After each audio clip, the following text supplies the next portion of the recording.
الحمد لله رب العالمين. إن الحمد لله نحمده ونستعينه ونستغفره ونعوذ بالله من شرور أنفسنا ومن سيئات أعمالنا. من يهده الله فلا مضل له ومن يضلله فلا هادي له.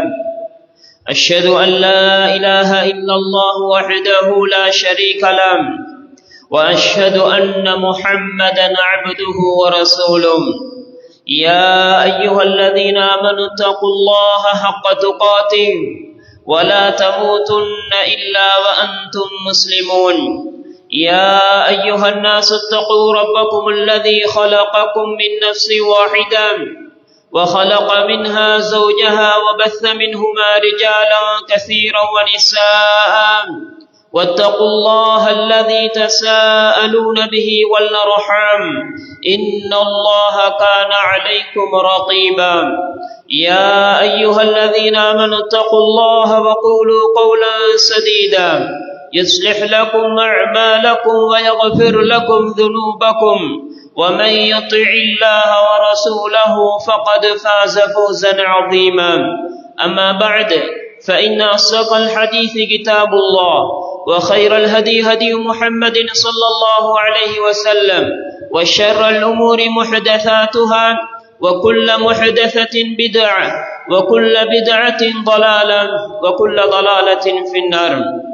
சர்வ புகழும் புகழ்ச்சியும் இந்த உலகத்தை படைத்து பரிபாலித்துக் கொண்டிருக்கக்கூடிய ஏக வல்லவன் ரப்புல் ஆலமீன் அல்லாஹ் ஒருவனுக்கு மாத்திரமே உரித்தானது. ஸலவாத்தும் சலாமும் நம் உயிரிலும் மேலான உத்தம நபி முஹம்மது ஸல்லல்லாஹு அலைஹி வஸல்லம் அவர்கள் மீதும் அன்னவர்களுடைய வாழ்க்கையை அச்சட்டாக பின்பற்றி வாழ்ந்த உத்தம சஹாபாக்கள், தாபிஊங்கள், தபவு தாபிஈங்கள், மறுமை வரைக்கும் இந்த தூய இஸ்லாத்தை பின்பற்றி வாழப்போகின்ற முஸ்லிமான மூமினான ஆண்கள் பெண்கள் அனைவர் மீதும் உண்டாவதாக.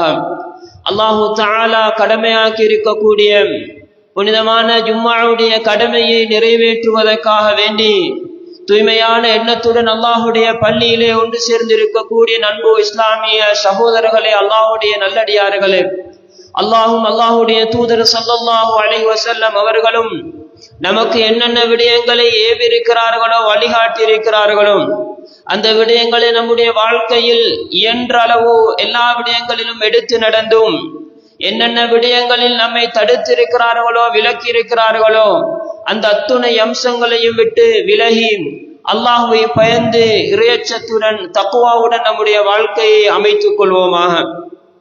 அன்புக்குரிய சகோதரர்களே, அல்லாஹுடைய நல்லடியார்களே, அல்லாஹு தஆலா அல் குர்ஆனில் லகத் கான லகும் ஃபீ ரசூலில்லாஹி உஸ்வத்துன் ஹஸனா, நிச்சயமாக அல்லாஹுடைய தூதரிடத்திலே உங்களுக்கு அழகான முன்மாதிரி இருக்கிறது.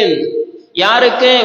லிமன் கான யர்ஜுல்லாஹ வல் யௌமல் ஆகிர், யார் மறுமையை, யார் அல்லாஹ்வை மறுமையை ஆதரவு வைத்து வாழுகிறார்களோ அவர்களுக்கு அல்லாஹுடைய தூதரிடத்திலே அழகான முன்மாதிரி இருக்கிறது என்று அல்லாஹு தஆலா அல் குர்ஆனிலே சொல்லுகிறான். அன்புக்குரியவர்களே, அல்லாஹுடைய நல்லடியார்களே, அல்லாஹுடைய தூதரிடத்திலே என்ன விதத்திலே முன்மாதிரி இருக்கிறது என்று அல்லாஹுடைய தூதருடைய வாழ்க்கையை பிரட்டி பார்த்தால், அல்லாஹுடைய தூதர் ஒரு ஆன்மீக துறையிலே வணக்க வழிபாடுகளே அல்லது ஈமானிலே மாத்திரம் முன்மாதிரி பெறக்கூடியவர் ஒருவர் அல்ல. நபிகளார் ஸல்லல்லாஹு அலைஹி வஸல்லம் அவர்களுடைய ஒரு தனி மனிதனாக இந்த உலகத்திலே வாழுகின்ற பொழுது அவனுடைய வாழ்க்கையின் எல்லா அம்சங்களையும் எப்படி அமைத்துக் கொள்ள வேண்டும் என்பதற்கான அழகிய முன்மாதிரி அல்லாஹுடைய தூதரிடத்திலே காணலாம். ஒரு மனிதன் சமூகமாக வாழுகின்ற பொழுது சமூகத்திலே உள்ள ஒவ்வொரு நபரோடும் எப்படி தன்னுடைய நடவடிக்கைகளை நடத்தைகளை அமைத்துக் கொள்ள வேண்டும் என்பதற்கும் அல்லாஹ்வுடைய தூதரிடத்திலே மிக அழகான முன்மாதிரிகளை நாம் காணலாம்.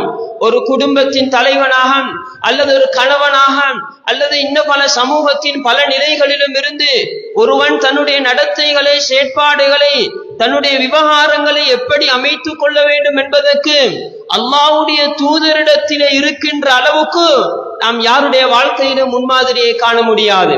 அல்லாஹ்வுடைய தூதரிடத்திலே இந்த எல்லா விடயங்களிலும் மிக சிறந்த முன்மாதிரி இருக்கிறது. இதில் யார் அல்லாஹ்வையும் மறுமையை ஆதரவு வைத்து வாழுகிறார்களோ அவர்களுக்கு மிக சிறந்த முன்மாதிரிகளாகவையும் அண்மையும் என்பதை நாம் ஆரம்பமாக புரிந்து கொள்ள வேண்டும். அன்புக்குரியவர்கள், அல்லாஹ்வுடைய நல்லடியார்களே, இப்படி நபிகளார் சமூகத்திலே ஒவ்வொரு சாராருடனும் எப்படி நடந்து கொண்டார்கள் என்பதில் முன்மாதிரி என்ற பகுதியில் மிக முக்கியமான ஒரு பகுதி தான் நபிகளார் ஸல்லல்லாஹு அலைஹி வஸல்லம் அவர்கள் தன்னுடைய சூழலிலே சக சூழலிலே வாழ்ந்த சின்னம் சிறுவர்களோடு அந்த பிஞ்சி உள்ளங்களோடு நபிகளார் எப்படி நடந்து கொண்டார்கள் என்பதில் மிக அழகான முன்மாதிரிகளை நாம் நபிகளாருடைய வாழ்க்கையில இருந்து கற்றுக்கொள்ளலாம். அன்புக்குரியவர்களே, நபிகளார் ஸல்லல்லாஹு அலைஹி வஸல்லம் அவர்கள் லைஸ மின்னா மல்லம் யர்ஹம் ஸகீரனா வலம் யுவக்கிர் கபீரனா, யார் எங்களில் சிறுவர்களுக்கு கருணை காட்டவில்லையோ, யார் எங்களில் சிறுவர்களோடு அன்பாக பாசமாக நடந்து கொள்ளவில்லையோ அவர்கள் எங்களை சார்ந்தவர்கள் அல்ல, முதியவர்களை மதிக்காதவர்கள் எங்களை சார்ந்தவர்கள் அல்ல என்ற நபிகளார் ஸல்லல்லாஹு அலைஹி வஸல்லம் அவருடைய இந்த ஒரு ஹதீஸ் மாத்திரம் போதுமானது. இஸ்லாம் சிறுவர்களுடைய விடயத்தில் எந்த அளவு பெரிய ஒரு இடத்தை வைத்திருக்கிறது என்பதை புரிந்து கொள்வதற்காக நபிகளார் இந்த ஹதீஸிலே என்ன சொல்கிறார்கள்? நபிகளார் சில பாவங்களை சொன்னார்களே, நாம் சமூகத்திலே மிக பெரும் துரோகங்களாக பார்க்கக்கூடிய அல்லது சமூகத்திலே மிக பெரும் பாவமாக பார்க்கக்கூடிய, உதாரணத்துக்கு லஞ்சம் போன்ற பாவங்கள், இது போன்ற விடயங்களில் ஈடுபடக்கூடியவர்கள் எங்களை சார்ந்தவர்கள் அல்ல, அவர்கள் எங்களுடையவர்கள் அல்ல என்று நபிகளார் ஒரு சாராரை அப்படி அப்புறப்படுத்தினார்களே, அதே வார்த்தையை தான் நபிகளார் இங்கு பயன்படுத்துகிறார்கள். யார் சிறுவர்களோடு அன்பாக கருணையாக நடந்து கொள்ளவில்லையோ அவர்கள் எங்களை சார்ந்தவர்கள் அல்ல என்று சொல்கிறார்கள் என்றிருந்தால் இது லேசான விடயம் கிடையாது. அன்புக்குரியவர்களே, சிறுவர்களுடைய விடயத்தில் ஒரு மனிதன் கருணையாக நடந்து கொள்ளவில்லை என்றிருந்தால், சிறுவர்களுடைய விடயத்தில் ஒரு மனிதன் அன்பாக நடந்து கொள்ளுகிறான் இல்லை என்றிருந்தால் அது அவனுடைய ஈமானின், அவனுடைய தக்குவாவிலே உள்ள ஒரு குளறுபாட்டையும் சேர்த்துத்தான் அது அடையாளப்படுத்துகிறது என்பதை நாம் ஆரம்பமாக புரிந்து கொள்ள வேண்டும். அன்புக்குரியவர்களே, அல்லாஹ்வுடைய நல்லடியார்களே, நபிகளார் ஸல்லல்லாஹு அலைஹி வஸல்லம் அவர்கள் தன்னுடைய சூழலில் இருந்த சிறுவர்களோடு எப்படியெல்லாம் நடந்து கொண்டார்கள் என்பதற்கு நாம் நிறைய சம்பவங்களை காணலாம். ஒருமுறை நபிகளார் ஸல்லல்லாஹு அலைஹி வஸல்லம் அவர்கள் தன்னுடைய ஒரு பேர பிள்ளையை முத்தம் கொடுக்கிறார்கள். அந்த இடத்தில் அல் அக்ரா என்று சொல்லப்படக்கூடிய நபி தோழர் இந்த காட்சியை பார்த்துவிட்டு சொல்கிறார், அல்லாஹ்வுடைய தூதரே, எனக்கு 10 பிள்ளைகள் இருக்கிறார்கள், நான் அவர்களில் எவரையும் முத்தம் கொடுத்தது கிடையாது என்று அந்த அக்ரா என்று சொல்லப்படக்கூடிய நபி தோழர் சொல்கிறார். அல்லாஹ்வுடைய தூதர் ஸல்லல்லாஹு அலைஹி வஸல்லம் அவர்கள் அவர் சொன்ன அந்த வார்த்தைக்கு என்ன பதில் சொன்னார்கள் தெரியுமா? மல்லம் யர்ஹம் லா யுர்ஹம் என்று நபிகளார் ஸல்லல்லாஹு அலைஹி வஸல்லம் அவர்கள் சொன்னார்கள். யார் கருணை காட்டவில்லையோ அவர் கருணை காட்டப்பட மாட்டார் என்று நபிகளார் ஸல்லல்லாஹு அலைஹி வஸல்லம் அவர்கள் சொன்னார்கள். இதிலிருந்து படிப்பதற்கு நிறைய செய்திகள் இருக்கின்றன. நாம் சிறுவர்களுடனான அந்த அன்பை, எங்களுடைய பிள்ளைகளுடனான அந்த அன்பை வெளிக்காட்டுவதில் மிக முக்கியமான ஒரு அடையாளம் தான் சிறுவர்களுக்கு முத்தம் கொடுத்தல் என்பது. நாம் உள்ளத்திலே இரக்கத்தோடு தான் இருக்கிறோம் என்று நாம் சிலரை பார்க்கலாம். பிள்ளைகளோடு மிகவும் கரடுமுரடாக நடந்து கொள்கிறார்கள், ஆனால் உள்ளத்திலே இரக்கம் இருக்கிறது என்று சொல்கிறார்கள். அந்த உள்ளத்திலே இருக்கக்கூடிய அந்த இரக்கம் வெளிக்காட்டப்பட வேண்டும். அது வெளிக்காட்டப்பட வேண்டும் என்பதை நாம் இந்த ஹதீஸில் இருந்து புரிந்து கொள்ளலாம்.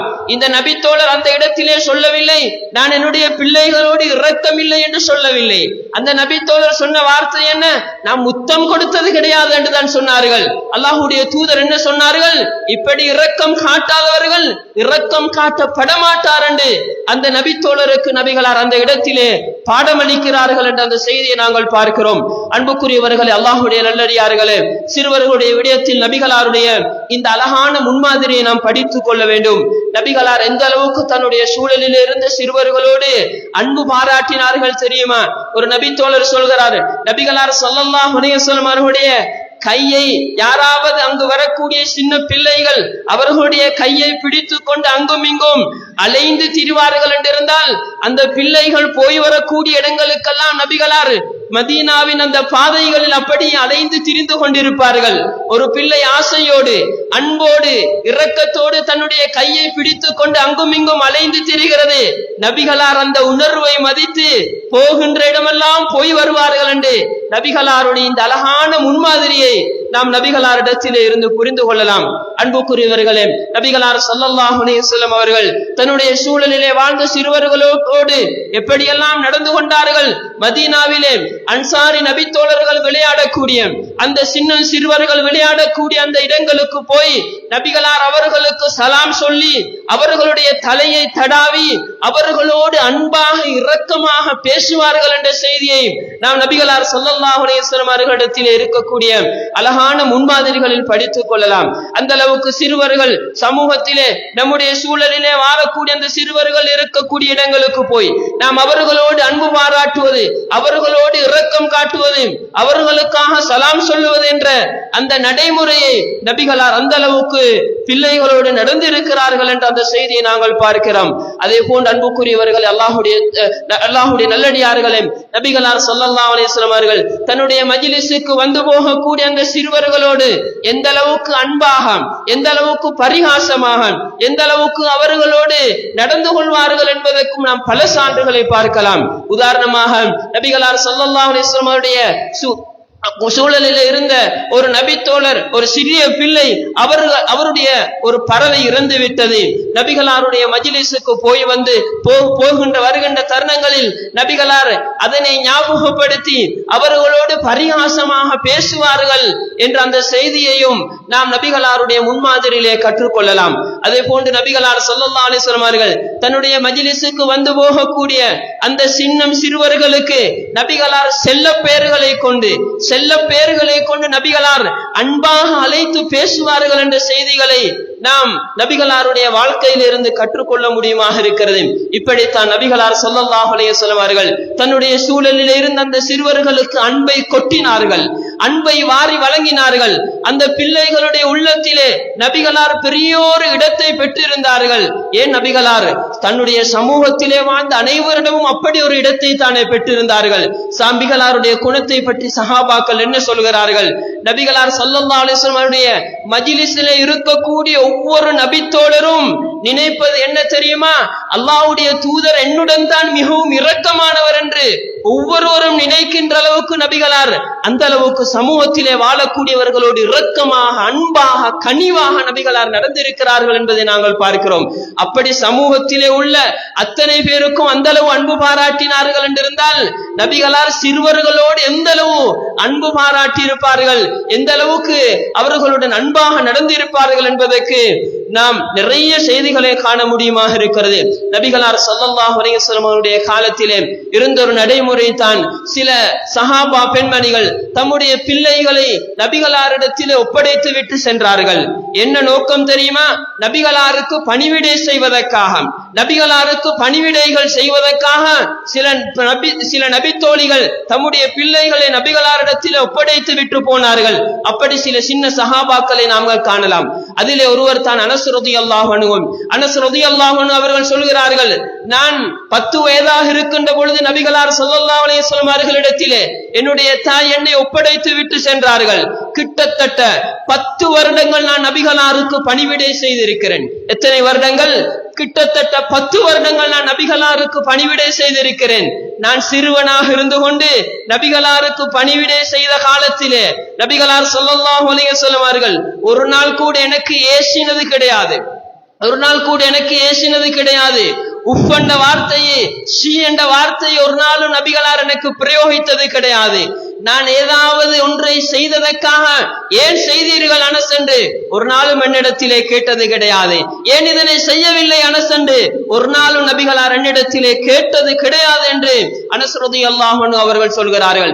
இன்னொரு அறிவிப்பிலே அனஸ் ரலியல்லாஹு அன்ஹு அவர்கள் சொல்கிறார்கள், நான் என்னுடைய அந்த பருவத்தின் காரணமாக ஏதாவது ஒன்றை இடைவெளியில் வைத்துவிட்டு நான் விளையாட போய்விடுவேன் என்றிருந்தால் நபிகளார் கண்டும் காணாததை போன்று அதனை அலட்டிக் கொள்ள மாட்டார்கள் என்று அனஸ் ரலியல்லாஹு அன்ஹு அவர்கள் சொல்கிறார்கள். அன்புக்குரியவர்களே, அல்லாஹ்வுடைய நல்லடியார்களே, நபிகளார் தன்னுடைய சூழலிலே இருந்த அந்த சிறுவர்களுடைய விடயத்தில் அவர்களுடைய உணர்வை மதிப்பதில் எந்த அளவு அளவுக்கு முன்மாதிரியாக நடந்திருக்கிறார்கள் என்பதற்கு இவைகள் எல்லாம் மிக அழகான சான்றுகளாக இருந்து கொண்டிருக்கின்றன. நபிகளார் ஸல்லல்லாஹு அலைஹி வஸல்லம் அவர்கள் தன்னுடைய பள்ளிவாசல் சூழலிலே, அந்த மஸ்ஜிதுடைய சூழலிலே, தன்னுடைய மஜ்லிஸ்களுக்கு வந்து போகக்கூடிய அந்த சிறுவர்களுடைய விடயத்தில் நடந்து கொண்ட அழகான முன்மாதிரிகளில் நபிகளார் அந்த தொழுகையுடைய நேரத்திலே நடந்து கொண்டதை அழகான ஒரு உதாரணமாக கண்டுகொள்ளலாம். நபிகளார் ஸல்லல்லாஹு அலைஹி வஸல்லம் அவர்கள் சொல்கிறார்கள், நான் தொழுகையை நீட்டுவதற்கு நாடுகிறேன், தொழுகையை நீட்டி தொழுவிப்பதற்கு நாடுகிறேன். அன்றைக்கு இருந்த ஒரு காலத்தில் நடைமுறையாக இருந்தது, பெண்களும் ஐநேர ஜமாஅத்துக்கு வரக்கூடிய நடைமுறை இருந்தது. நான் தொழுகையை நீட்டுவதற்கு நாடுகிறேன், ஆனால் சிறு பிள்ளைகளினுடைய அழுகை குரல்கள் கேட்கின்ற பொழுது நான் தொழுகையை அவசரமாக தொழுவித்து முடித்து விடுகிறேன். அந்த பிள்ளையினுடைய அந்த உணர்வு, அந்த தாயினுடைய ஏக்கம் எல்லாத்துக்கும் விடையாக நபிகளார் ஸல்லல்லாஹு அலைஹி வஸல்லம் அவர்கள் இமாமாக நின்று தொழுவிக்கிறார்கள். பிள்ளைகளுடைய அழுகை குரலுக்காக தொழுகையை நான் சுருக்கி முடிக்கிறேன் என்று நபிகளார் ஸல்லல்லாஹு அலைஹி வஸல்லம் அவர்கள் சொன்னார்கள். இப்படித்தான் நபிகளார் உணர்வுகளை மதித்தார்கள். நபிகளார் பள்ளிவாசலிலே இமாம் ஜமாஅத்தாக தொழுவிக்கின்ற பொழுது உமாமா ரலியல்லாஹு அன்ஹா அவர்களை சுமந்து கொண்டு நபிகளார் இடுக்கிக் கொண்டு ஜமாஅத்துடைய தொழுகையை நடாத்தி இருக்கிறார்கள் என்பதையும் நாங்கள் பார்க்கலாம். இன்றைக்கு சமூகத்திலே பள்ளிவாசல்களுக்கு சிறுவர்கள் வருவது என்பது ஒரு கோணத்தில் சிலர் மிக பெரும் விமர்சனத்துக்குரிய தலைப்பாக வைத்துக் கொண்டிருக்கிறார்கள். நபிகளாருடைய காலத்திலே நிறைய சிறுவர்கள் பள்ளிக்கு வந்து போயிருக்கிறார்கள். நபிகளார் இடுக்கிக் கொண்டே தொழுகையை நடாத்தி இருக்கிறார்கள். இன்னும் பல செய்திகளை பார்க்கலாம். நபிகளார் ஸல்லல்லாஹு அலைஹி வஸல்லம் அவர்கள் ஒரு முறை மிம்பர்ல நின்று கொண்டு உபதேசம் பண்ணி கொண்டிருக்கிறார்கள், ஹுதுபாவுடைய உரையை நடாத்தி கொண்டிருக்கிறார்கள்.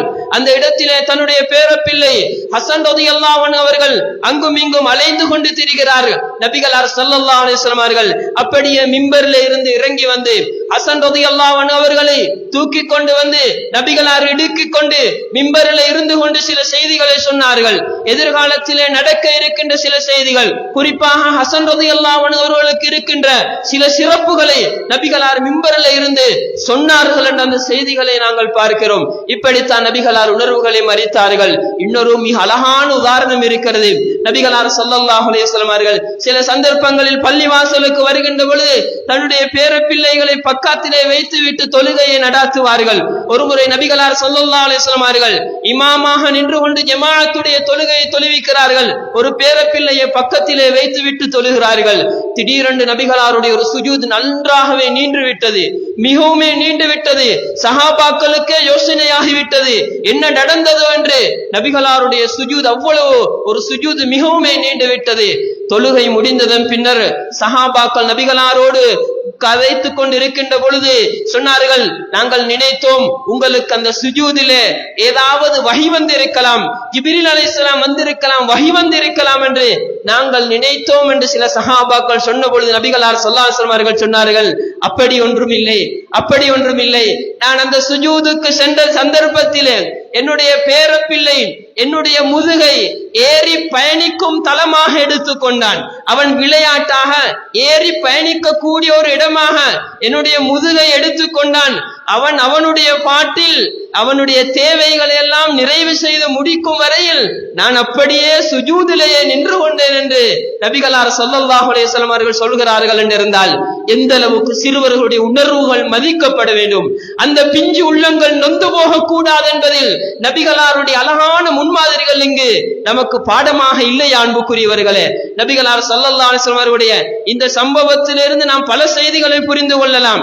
நபிகளார் ஸல்லல்லாஹு அலைஹி வஸல்லம் அவர்கள் எந்த அளவுக்கு அந்த பிஞ்சு உள்ளங்கள் நொந்துவிடக் கூடாது என்பதில் எந்த அளவு கவனம் செலுத்தி இருக்கிறார்கள் என்பதில் அழகான முன்மாதிரிகளை நாம் படித்துக் கொள்ளலாம். இன்னொரு கோணத்தில் அந்த நிகழ்வை வைத்து எந்த சஹாபியும் நபியை கண்டிக்கவும் இல்லை, நபிகளாரோடு கடிந்து கொள்ளவும் இல்லை.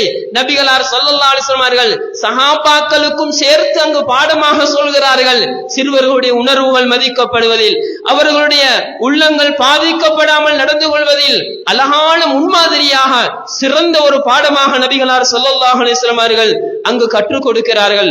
அன்புக்குரியவர்களே, அல்லாஹ்வுடைய நல்லடியார்களே, இப்படி நபிகளாருடைய அன்றாட வாழ்க்கையில் முன்மாதிரிகளை நாங்கள் பார்க்கலாம். சிறுவர்களுடைய உணர்வுகள் பாதிக்கப்படக்கூடாது என்பதில் நபிகளார் மிகவுமே வலியுறுத்திய ஒரு பாதிதான் சிறுவர்களுக்கு மத்தியில் நீதமாக நடந்து கொள்ள வேண்டும் என்பது, நீதமாக நடந்து கொள்ள வேண்டும் என்பது.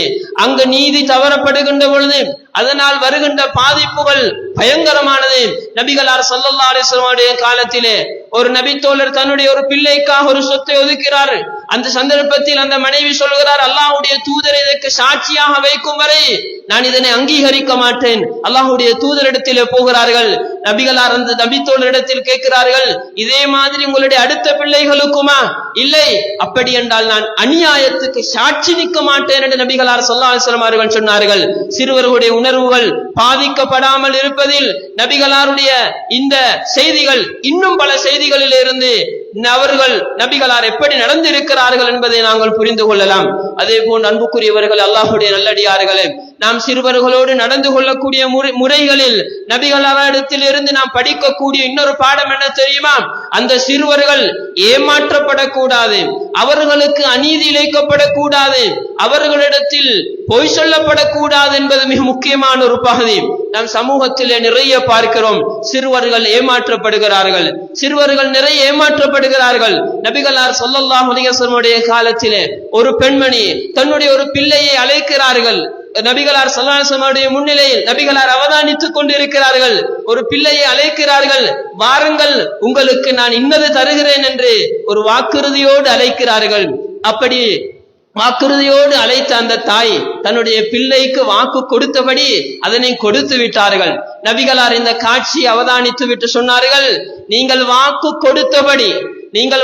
கொடுத்தபடி அந்த பிள்ளைக்கு கொடுக்காது விட்டால் உங்களுக்காக ஒரு பொய் எழுதப்படும் என்று நபிகளார் ஸல்லல்லாஹு அலைஹி வஸல்லம் அவர்கள் சொன்னார்கள். இன்றைக்கு சமூகத்திலே எவ்வளவோ சிறுவர்களிடத்தில் நாம் பொய் சொல்லுகிறோம். நாம் நம்முடைய ஒரு காரியத்தை சாதித்துக் கொள்வதற்காக அல்லது அவர்களுடைய ஒரு காரியத்தை அவர்கள் நிறைவேற்றி விட வேண்டும் என்பதற்காக எத்தனை பொய்களை நாம் சிறுவர்களிடத்திலே சொல்கிறோம். இந்த ஒவ்வொரு பொய்யும் நமக்கு பொய்யாக எழுதப்படுகிறது. சின்ன பிள்ளை இடத்திலே தானே சொன்னேன், அவன் சிறுவன் தானே, அவன் புரிந்து கொள்ளக்கூடிய பருவம் இல்லையே, அவன் இந்த காதால் கேட்டு அந்த காதால் விட்டு விடுவான், இதனையெல்லாம் நினைவிலே வைத்துக் கொள்ள மாட்டானே என்று நாங்கள் பல சந்தர்ப்பங்களில் நிறைய பொய்கள் சொல்கிறோம். அந்த ஒவ்வொரு பொய்யும் நமக்கு பொய்யாக எழுதப்படும் என்பதை நாம் நினைவிலே வைத்துக் கொள்ள வேண்டும். இன்னொரு பக்கத்திலே இதிலே பல பாதிப்புகள் இருக்கின்றன. இப்படி சிறுவர்களிடத்தில் நாம் வாக்குறுதி அளித்து அல்லது இப்படி சொல்லுகின்ற பொய்கள் நமக்கு பொய்யாக எழுதப்படுகிறது. நாளைக்கு அந்த பிள்ளையிடத்திலே பாதகமான விளைவுகளை அது ஏற்படுத்த போகிறது. என்னுடைய தாயுடைய வார்த்தையிலே, என்னுடைய தந்தையினுடைய வார்த்தையிலே சில பொய்களும் இருக்கின்றன என்று தன்னுடைய தாயின் தந்தையின் வார்த்தைகளில் நம்பிக்கை இல்லாத பிள்ளைகளாகத்தான் அந்த பிள்ளைகள் வளரப் போகிறார்கள். இன்னொரு பக்கத்தில் பொய் சொல்வதற்கான அந்த பயிற்சியையும் ஏமாற்றுவதற்கான அந்த பயிற்சியையும் அதன் வழிமுறைகளையும் தன்னுடைய தாயிடமிருந்தும் தந்தையிடமிருந்து சின்ன பருவத்திலே இருந்து படித்துக் கொள்கிறார்கள் என்ற அந்த கசப்பான உண்மையை யாராலும் மறுக்க முடியாத அன்புக்குரியவர்களே. ஒரு பக்கத்தில் நமக்கு பொய்யாக எழுதப்படுகிறது, மறுபக்கத்தில் இத்தகைய பல பாதிப்புகளும் இருக்கின்றன என்ற அந்த உண்மையை நாம் புரிந்து கொள்ள வேண்டும். எனவே சிறுவர்களுடைய விடத்தில் நபிகளார் ஸல்லல்லாஹு அலைஹி வஸல்லம் அவர்களுடைய அந்த அழகான முன்மாதிரிகளை நாம் எடுத்து அதன்படிக்கு நம்முடைய வாழ்க்கையை அமைத்துக் கொள்வோமாக. அதற்கு வல்ல இறைவன் நம் அனைவருக்கும் அருள் புரிவார்.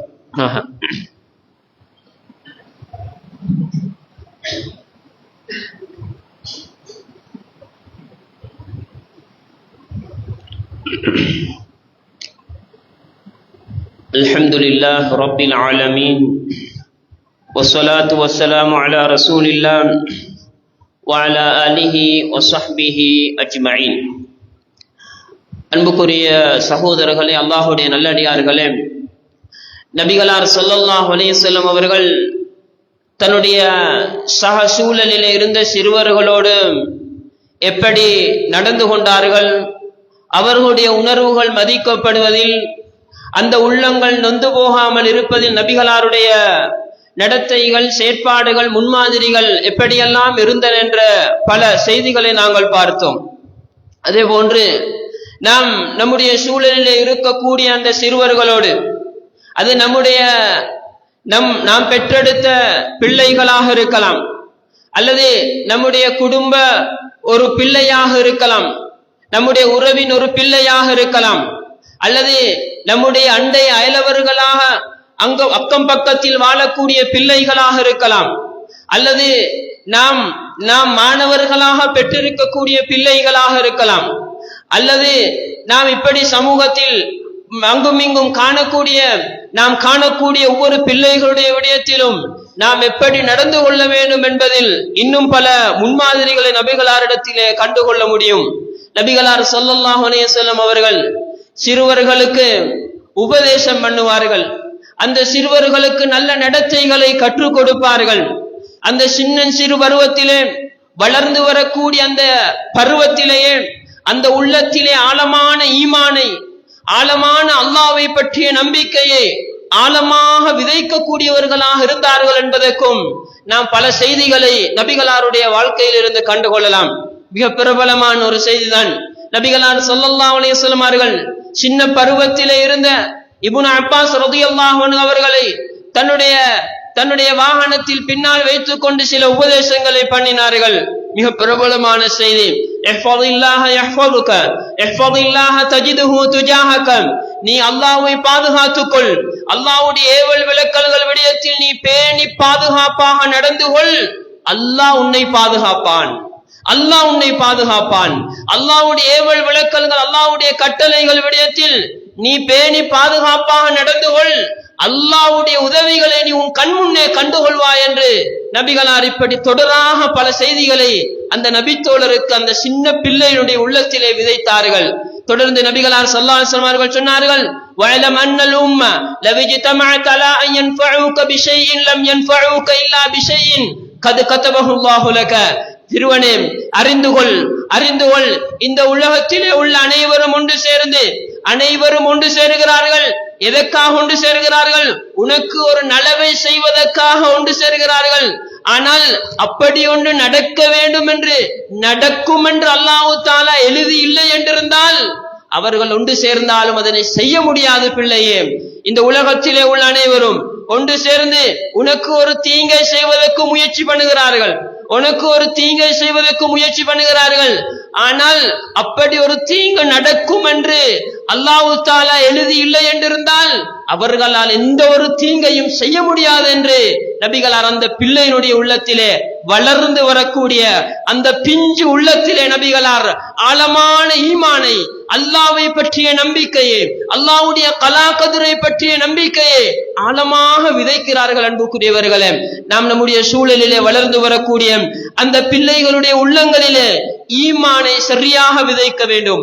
வளர்கின்ற பொழுதே அந்த உள்ளத்திலே அல்லாஹ்வை பற்றிய சரியான புரிதல், அல்லாஹ்வை நன்றாக புரிந்த பிள்ளையாக, அல்லாஹ்வுடைய ஏற்பாடுகளை நன்றாக புரிந்த பிள்ளையாக, ஈமானுடைய கர்மங்களில் தெளிவுடைய பிள்ளைகளா அந்த பிள்ளைகளை நாம் வளர்த்து விடுவோம் என்றிருந்தால் உண்மையில் அன்புக்குரியவர்களே, அந்த பிள்ளைகள் நல்ல ஈமான் உள்ள, நல்ல தக்குவாதாரியான பிள்ளைகளாக வளர்ந்து வருவார்கள்.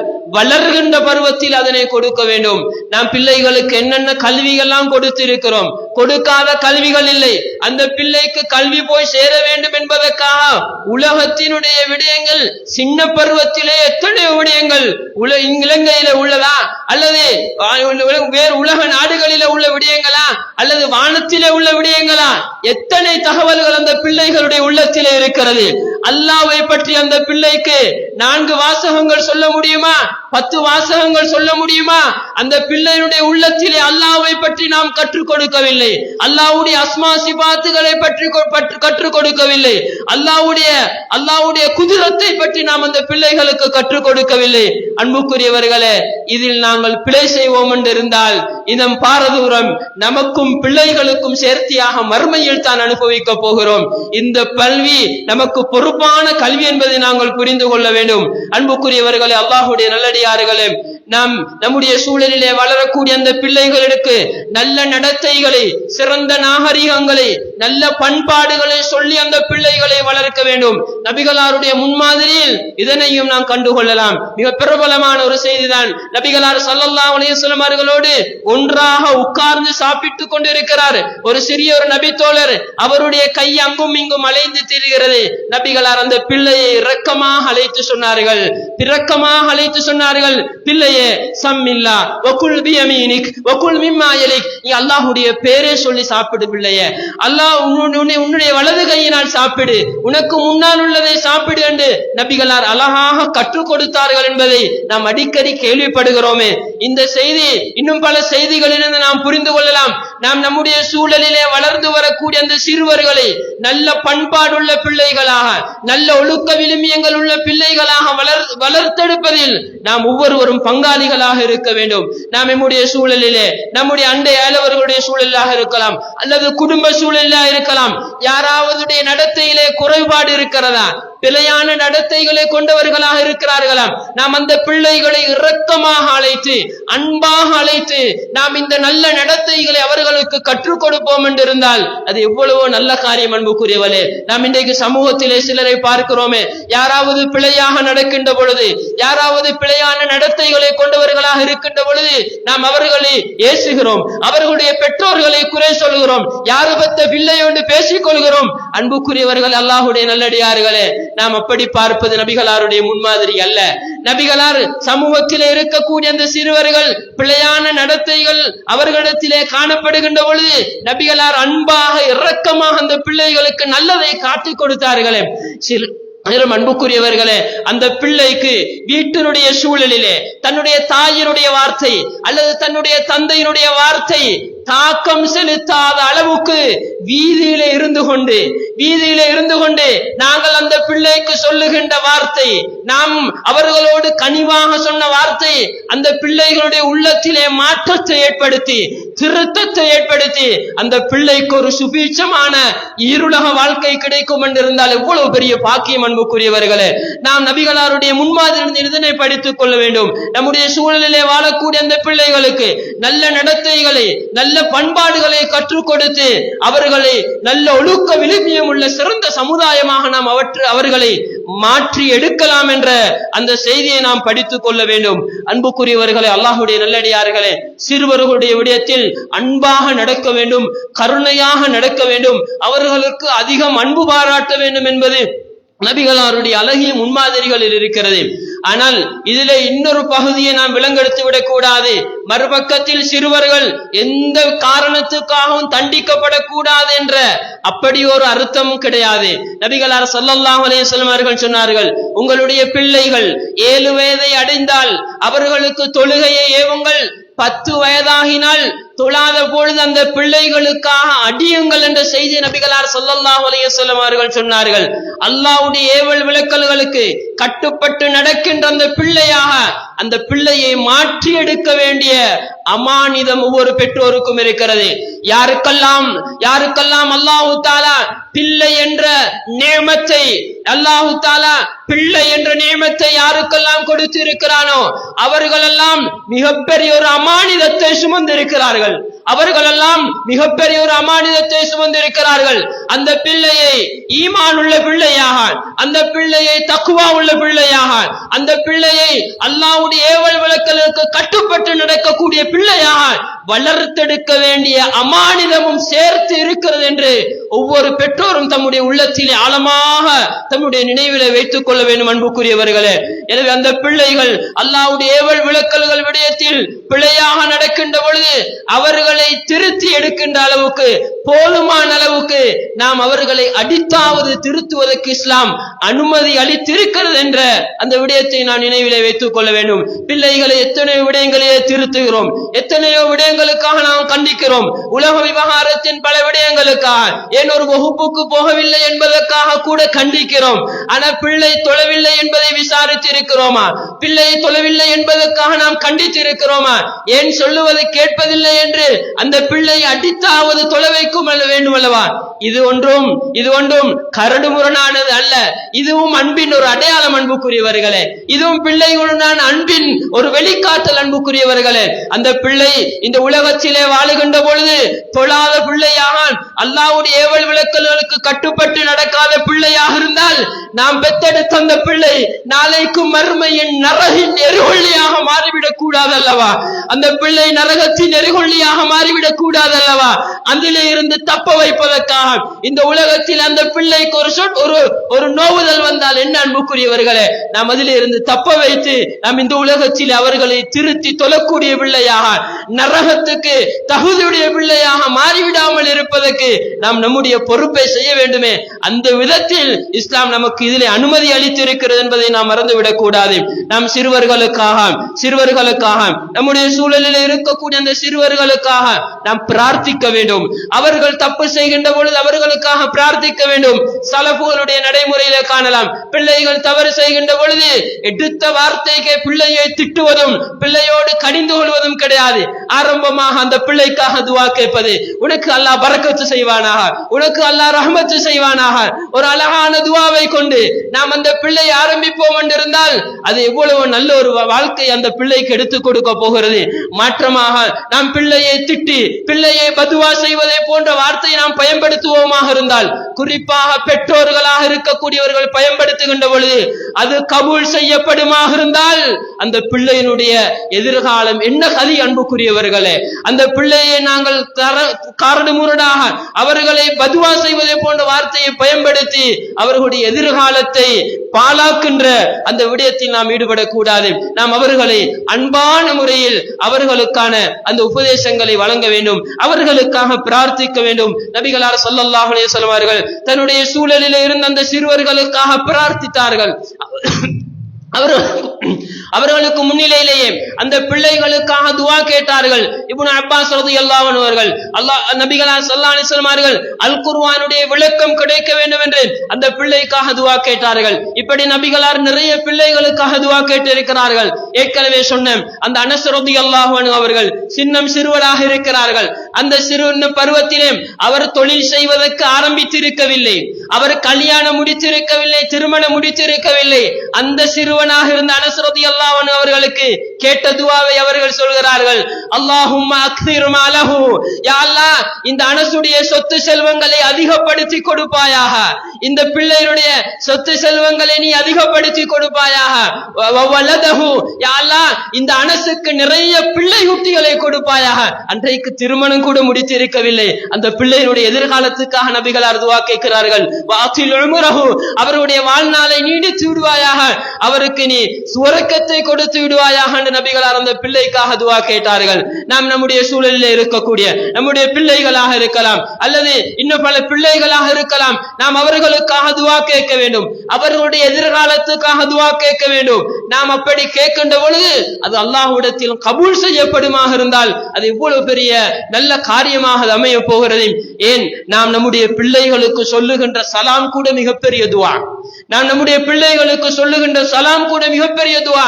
அஸ்ஸலாமு அலைக்கும் வ ரஹ்மத்துல்லாஹி வ பரகாத்துஹு, உங்களுக்கு அல்லாஹ்வுடைய சலாம் உண்டாகட்டுமாக, வ ரஹ்மத்துல்லாஹி அல்லாஹ்வுடைய ரஹ்மத்துகள் உங்களுக்கு உண்டாகட்டுமாக, வ பரகாத்துஹு அல்லாஹ்வுடைய பரக்கத்து உங்களுக்கு உண்டாகட்டுமாக என்று நாம் அந்த பிள்ளைகளுக்காக, நாம் நம்முடைய பிள்ளைகளுக்காக கேட்கின்ற துஆவாக இருக்கலாம் அல்லது நாம் காணக்கூடிய பிள்ளைகளுக்காக கேட்கின்ற துஆவாக இருக்கலாம். அதில் மிகப்பெரிய ஒன்று நாம் சொல்லுகின்ற சலாம். அன்புக்குரியவர்களே, வெறுமனே சலாம் என்பது குட் மார்னிங் குட் ஈவினிங் சொல்ற மாதிரியான ஒரு வார்த்தை அல்ல, அப்படியான ஒரு வார்த்தை அல்ல. அது மிகப்பெரிய ஒரு பிரார்த்தனை. அன்புக்குரியவர்களே, மிகப்பெரிய ஒரு பிரார்த்தனை. அல்லாஹ்வுடைய சலாம் என்பது லேசான விடயம் அல்ல, அல்லாஹ்வுடைய ரஹ்மத் என்பது லேசான விடயம் அல்ல, அல்லாஹ்வுடைய பரக்கத் என்பது லேசான விடயம் அல்ல.